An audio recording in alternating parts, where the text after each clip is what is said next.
everybody, and welcome to the next episode of the Fitness Network podcast. Today I am joined by Nathan Smart of Smart Coaching. So Nathan, introduce yourself for us. Hey guys, well, Rosie's obviously done the best job for me. I'm Nathan, I'm an online fitness coach. I have over 65 online clients now, and I just enjoy helping getting people into the best shape of their lives, physically and mentally. Nice. So how did you first start getting into bodybuilding? I've always trained since I've been about 16. I can remember just even when I left school going into the gym and I just wanted to be bigger. I was like everybody, obviously. I was just so skinny, and most people don't believe it, but I was the shortest and the skinniest guy in my class at school. Oh, really? So, you're quite tall, aren't you? Yeah, I'm about 6 foot now, or 5'11", but I'll say 6 foot. So yeah, I just hated it. I hated being invisible. So that was like my thing. I hated just no one paying like any sort of attention with me. So that I was like, right, go to the gym. That's what I wanted to change it. And then I had no idea what I was doing. Obviously, I used to go in and copy what people did. I literally just walked in the gym, and I just looked what everyone else was doing. I just did the same thing. No idea. No, I just did that day in, day out. I had no idea what I was doing, really. Obviously progressed a little bit over the years. And then I went through a really bad breakup when I was probably around, I don't know, 2021. Like we say bad breakup, as bad as it gets when you're 20. And I had an email come through from Body Power, and it said about men's physique. It was a beach body competition. And at the time, like I was trying to get lean, trying to build muscle. I had no idea what I was doing. No idea. I was just sort of reading magazines, and this is like, I don't know, like this is like over 10 years ago now. So there was no Instagram, like nothing like that really. It wasn't popular. So you couldn't just go onto your phone and just pick up a diet plan or pick up a training plan. There was the information wasn't there. Yeah. So I was sort of doing what I was going to do to get where I wanted to be, miles off. And then the email come through about this beach body competition. I was like, I look like I could walk on the beach. So I was like, it was just what I needed at that time, just to focus on getting over the breakup. So I was like, right, let's just enter this competition. I had no idea about photo shoots, no idea about competitions, no idea about prep. I was just like, right, just do it. And I just went balls deep in it. And I just started researching more and more.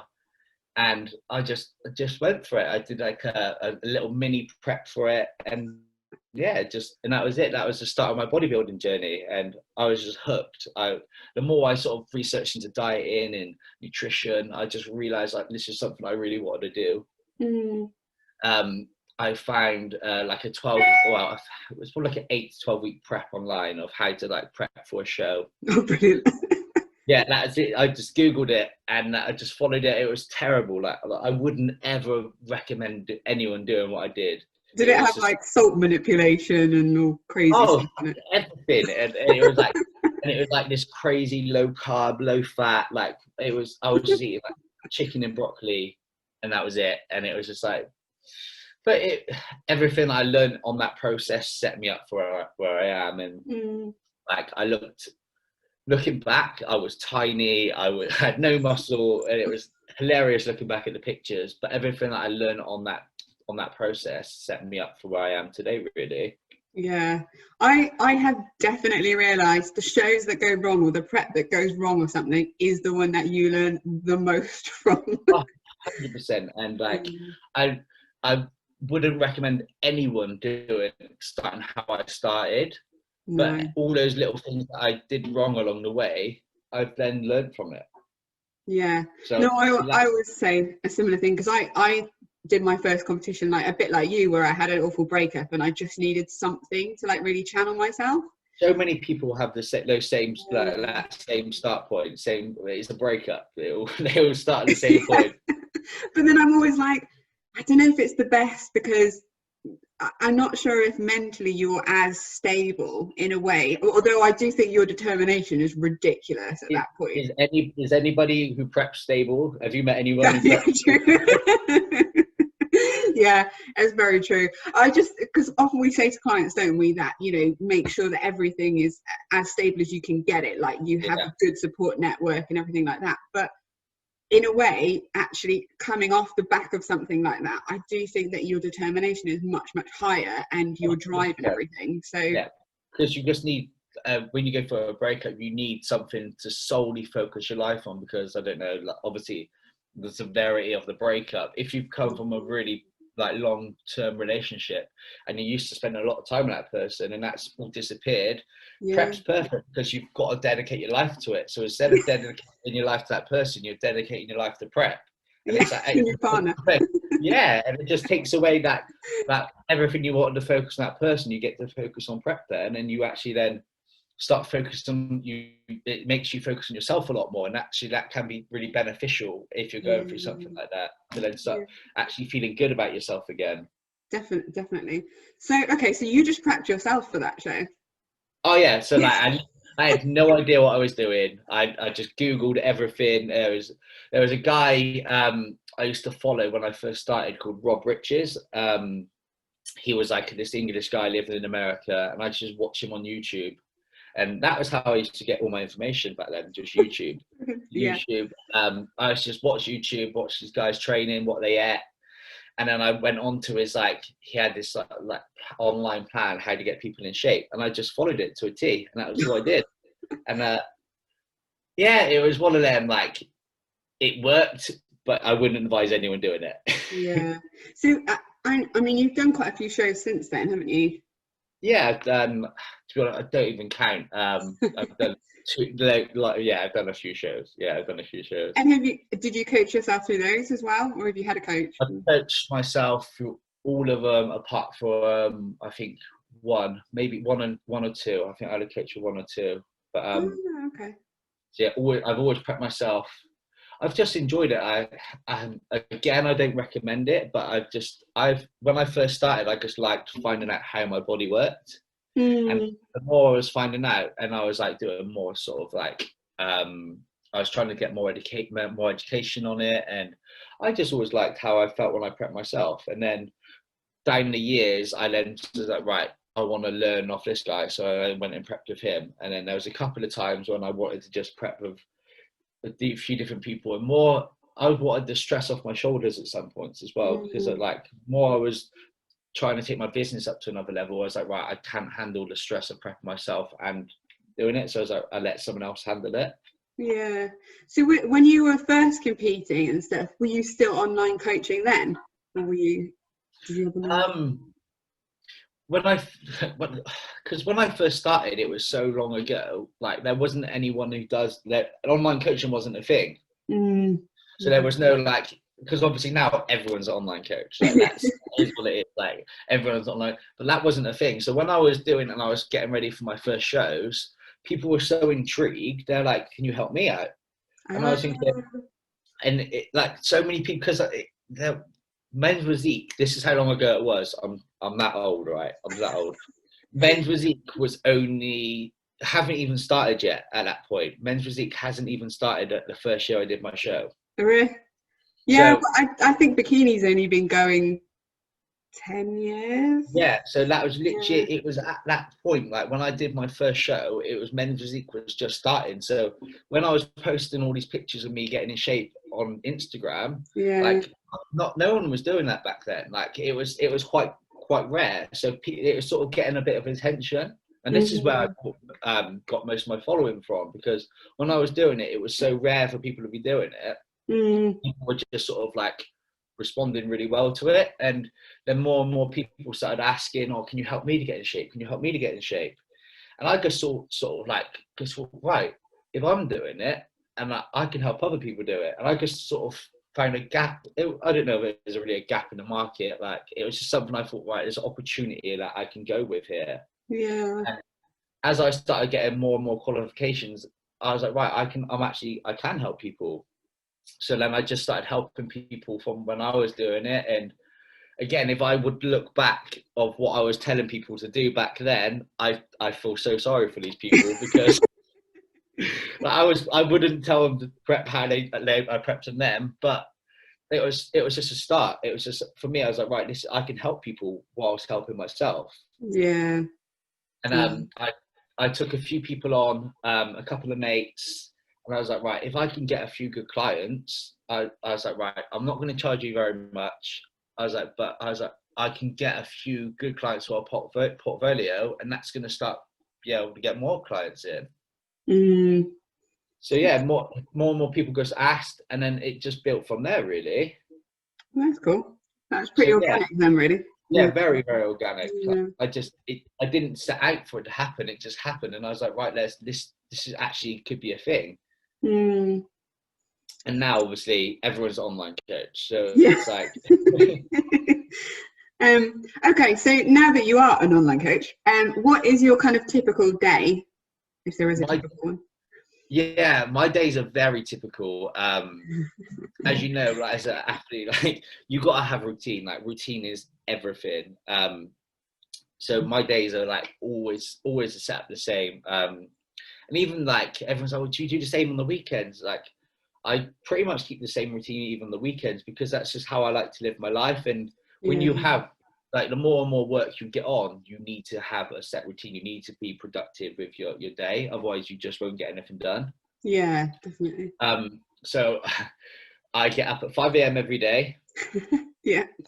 I shower, because that's always the first protocol. Shower every day, because if I don't, I just, I always go for a walk every morning. I go for a walk, get my steps in. I try and hit around, I don't know, like, it depends on where I'm at, but I normally do like a good hour walk every morning. I come back, I prep my meals. I haven't always done that. Recently, it's only been a recent thing, because I'm an online coach, I work from home. I normally just make all my meals fresh. But recently, everything's got so busy that actually I've started prepping my meals, because it's just made me more efficient with my time. Yeah. So I just do it all together on a morning, and then it's like my meal, like probably like my first 3 meals are all prepped then. I then start work at 7 or 8, like between 7 and 8 most days. Monday, Wednesday, Thursday, Friday. No, let me start that again. Wednesday, Thursday, Friday are check-in days. So I'll get all my check-ins done those days. Saturday and Sundays are check-in days, but they're sort of not as hectic check-in days. Okay. So between 7 and 8 and 3, those are my sort of check-in hours with people. I'll then go to the gym, I'll train, come back, eat, and then between 8 and 10 on a night, I'll then respond to any messages that I haven't then got back to in the day.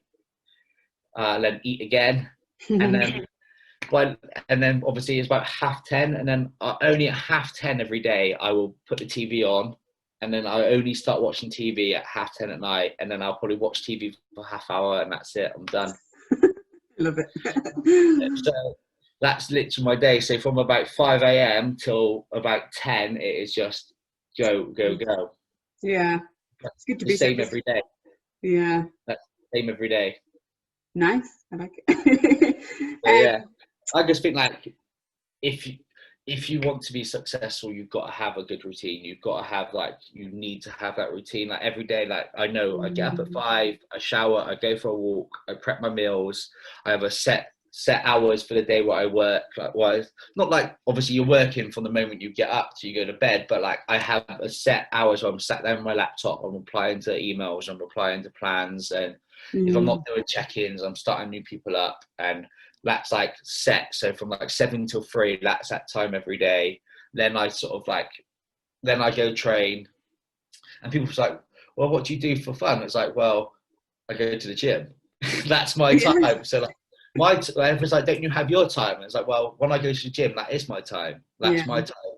And then I come back, I eat, that's still my time. And then I have another set hours on the night when I finish work. So it's like, I just make sure I have segregated hours for the day to get done. Otherwise, I would never get things done. Just never get things done. And I think with a job like coaching as well, it is enjoyable. Like, I don't necessarily feel like it's that hard work. I think only because you want the best for your clients and you want the best results for them. But other than that, I think it's great. I find it much more enjoyable. I say to everybody, I don't feel like I work a day in my life. and I don't feel like I've worked a day in my life for years. And it's like, even though I've just set out what I do from 5 a.m. till 10:30 every single day, 7 days a week, I haven't worked a day in years. Like, this isn't work for me. I love it. Like, I absolutely love it. Like, I wake up and then it's like, if I'm helping people get into the best shape of their lives, that's not work. Like, I love that shit. Like, that's what I enjoy. And it's like, I'm replying to clients at 10 o'clock at night, and it's not like, if I don't see it as work. Like, when I first, before I got into coaching and before I started the whole fitness stuff, I worked on a building site, and like, that was work. Like, I used to get up at 4 or 5 a.m. then to go work on the building site. So that was like physically demanding work. So that's what I consider work. So for me, when people say, "Oh, you work crazy hours," it's like, I enjoy it. It's not work for me. I don't find it as work. I think it's the same when people say they talk about you prepping for a show or something. They're like, I could never do that. And then you think, yeah, but it's like, it's enjoyable. Even the painful cardio is enjoyable. So it doesn't really feel like that. We enjoy that pain. It's like, we enjoy the struggle. And like, I don't know about you, when you get to those last 4 weeks, when it gets really tough, like, we're sick. Don't get me wrong, we're sick in the head, but we love that feeling, like, because that's when like, when you get those feelings where, because there's a point in prep where you're like, right, I'm cruising, this is fine, this is easy, and then it hits you like hits you like a ton of bricks, and you're like, right, well, if I feel this shit, I know I must be where I need to be. And you enjoy it. You're like, right, this is a good sign. This is where I want to be. I need to feel like shit like this at this point. I'm going to be on point for my show. And it sounds so bad to say. And it's like, I say to clients, like, if you're at that point and you're 4 weeks out, 3 weeks out, you're that close to your show and you feel that shit, it's because you're ready. It's because you look that good. I was like, embrace it. Like, embrace that feeling. It's like, and the more you go, the more shows and preps you do, you will just know that actually at that point, if you feel like that, that's a good sign. And those days when you are absolutely starving, like, you have a meal and then literally a minute later you're starving and you feel like your innards are eating each other, that honestly, that I know the next day, that's when I'm going to drop loads of weight. And so I'm always to clients, I'm like, it's a good thing that you're hungry. It's that when you're that starving, and like, I always say to people, those days where you feel like you're dying, like, you just don't feel like you're going to get through the day. You know that next day you're just going to look insane. Like, you wake up, you're like, it was worth it because how I look. You just you just feel the difference that next day. No, that's so true. Okay, so with your job and everything, what are your current and future goals with it all? It's funny because recently my goals have took a major shift in a very different direction. Since I started training, my goals were very focused on me. It was always focused on training, competing, photo shoots, getting massive. Like, that was always my goal. Like, that was always my goals. But now they're all business related. So, like, if you would have asked me a year ago what my goals were to what they were now, they're very, very different. Everything's now solely focused on business and building the most successful coaching business I can. Like, it was always, when you prep, it's so hard because you are your main focus, own focus, really, and it's hard to then focus away from that. So, like, as I've stepped more away from competing myself, my goals are then changed with that as well. I just want to see, like, my clients winning more shows, doing more photo shoots, taking on more and more clients, and just getting my clients to a better level themselves. So, like, it's funny because I never thought it was going to take this shift. I always thought I was always going to be my main focus, and I was like, but suddenly, that, without even realizing it, that just changed. That changed without even overnight. It just happens. I think it's because you often realize you get a lot of joy, like, or just the same amount of joy from what you achieve as to what they achieve. I think. I think when you first start, it's hard. Like you're going to be focused on you because that's why we all start. We all start for that reason. But just over the last sort of couple of years, and mainly like really over the last year, like my shift is really focused. Like I got some really good athletes on the team now, and I genuinely get excited to see them do well. Like I know it's like so cliche, and when people say, "Oh, I'm so excited to see all my athletes do well." But when you get these sort of athletes on, and not just athletes, these clients on, you do genuinely want to see them do well. And that is why we go to the shows. And it's like, I don't go to the shows because I want to get an ego boost. I go to the shows because you want to see these guys do amazing. It's like you've invested time and effort into these guys. Like you want to see them. And I go to as many photo shoots as I can, and I try and go to every single photo shoot, every single show, because I'm genuinely invested in these guys. I want to see them do well. Like I take it as a compliment that if the athletes come to me, or if they want to come to me and do photo shoots, because that's another level of athlete coming to me to want them to prep to do a show. And like, for me, that's the biggest compliment I can get as a coach. So and it's nice that I'm getting more and more decent, like really good level athletes coming on. And for me, that's actually where my new focus is. So it's actually quite nice for my goals to take a back seat for a little while, and I've never had that before. It's very strange. It's a good shift. Okay, so now that you say that you've got kind of all these genetically gifted clients coming in and everything, what would you say is the most important kind of aspect to do well in this sport if you're going to compete? Would you say it's a genetic thing, or would you say it's more like work ethic or coachability or anything like that?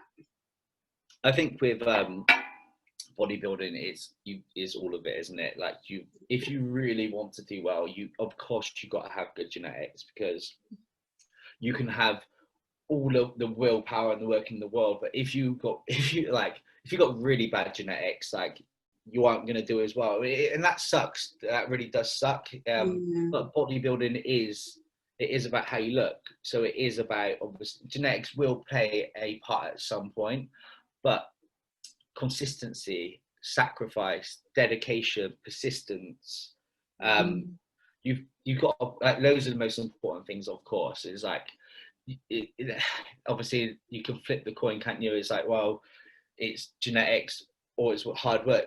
Of course it takes both, but if you're not consistent, if you aren't willing to dedicate your life to it, if you aren't persistent, even if you are good, if you have good genetics, you won't get to that point. Consistency is everything. Like, you've got to be consistent in bodybuilding.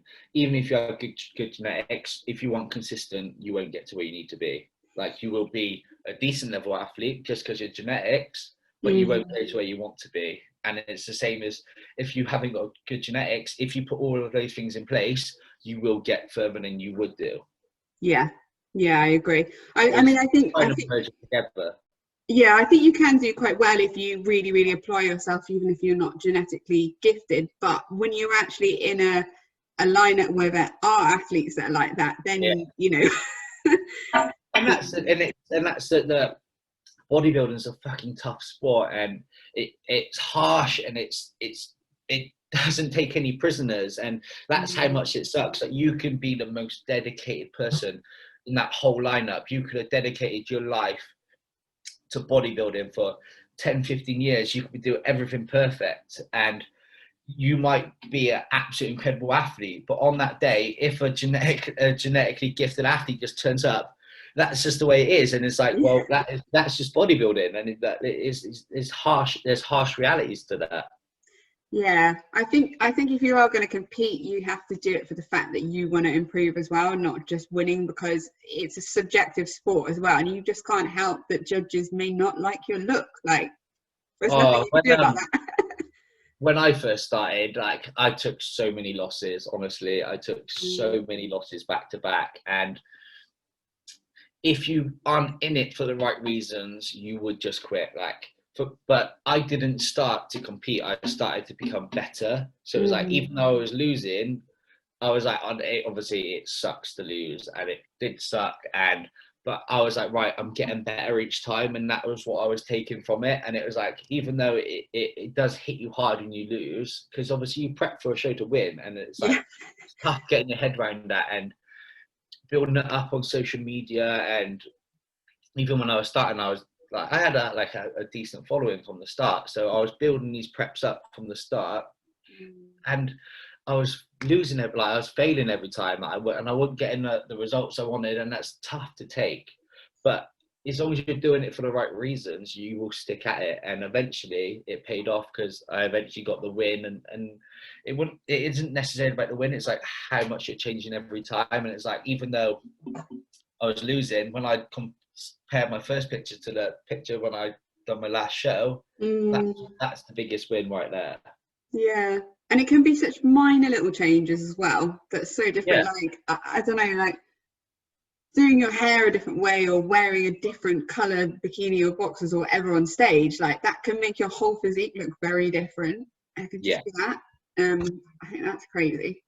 It's so hard for bikini. I do, because obviously there's so much more goes into bikini than the guys. Like you've got to put so much more effort in. Like the guys go easy. Like they prep, they have a haircut, they put some shorts on, put some trousers on, and they're done. And they're like, right, we're done.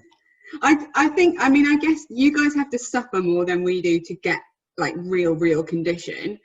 Yeah. But then I suppose it's relative, because obviously guys naturally, like their bodies naturally live at a lower body fat than a woman anyway. So I guess there's that. I always say it's relative, because when everyone's like, oh well, it's easier for guys because they get more food. And I was like, well, one, they're bigger, so they need more food. So actually, it doesn't feel like they get more food. And everyone's like, oh, it's easier for girls because they don't have to get as lean. It's like, well, it's harder for them because they're small, and it's like they don't get as much food. And it's like, it's always relative. It's always relative.